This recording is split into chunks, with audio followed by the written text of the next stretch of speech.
my God, why have you forsaken me?" When it was noon, darkness came over the whole land until 3 p.m. At 3 o'clock, Jesus cried out with a loud voice, "Eloi, Eloi, lema sabachthani," which means, my God, why have you forsaken me?" My God, why are you silent? Why are you passive? Why have you forsaken me? And so Jesus experiences the full force of evil, the full force of what it is to be human, the full force of separation from God. Jesus is fully human as he hangs on and stays on the cross. In pain, being taunted by the crowd who tempt him to come down. And in that cry is the cry of humanity. Yes, the cry of the tortured, the cry of the persecuted, but also the cry of those who are not tortured or persecuted, but who, by the nature of being human, suffer.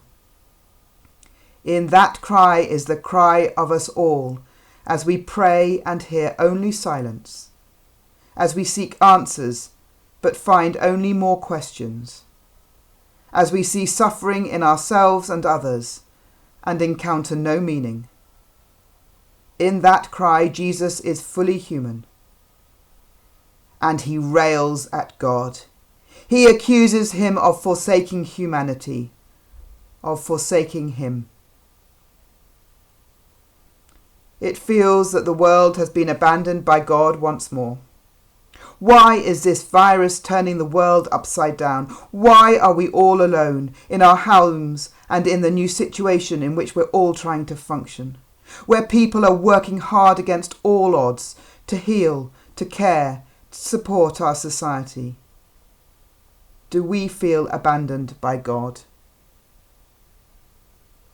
For some, as they face the death of themselves or their loved ones, the abandonment is even more stark. Abandoned by the touch of love, the comfort of their family around them. Sit in the present moment, in that feeling of forsakenness, with all the chaos that the world contains. Offer the situation that we currently are in, but also offer all the situations which have left our news feeds at this time, but are so real when we wonder whether God is present. Situations which make your stomach turn, which make you angry, livid, furious. Sit with that anger. Unleash it against God. My God, why have you forsaken me? My God, why have you forsaken us? Look into yourself. Look at those dark corners where you struggle to find God's light,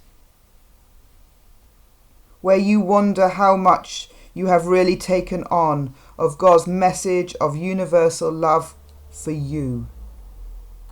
Look at those bits which make you wonder about God's healing presence. My God, why have you forsaken me? And as we sit here, can we hear the small, distant voice of God, speaking of God's presence even in the most dark of situations? Sometimes we're aware of that light, and sometimes we are not. As Jesus hangs on the cross, he feels himself separated from God, completely and utterly. And sometimes we find comfort in God's presence, and sometimes we don't. But we yearn for the strength and faith to continue to love, to continue to hope, to continue to cling to God even in our forsakenness.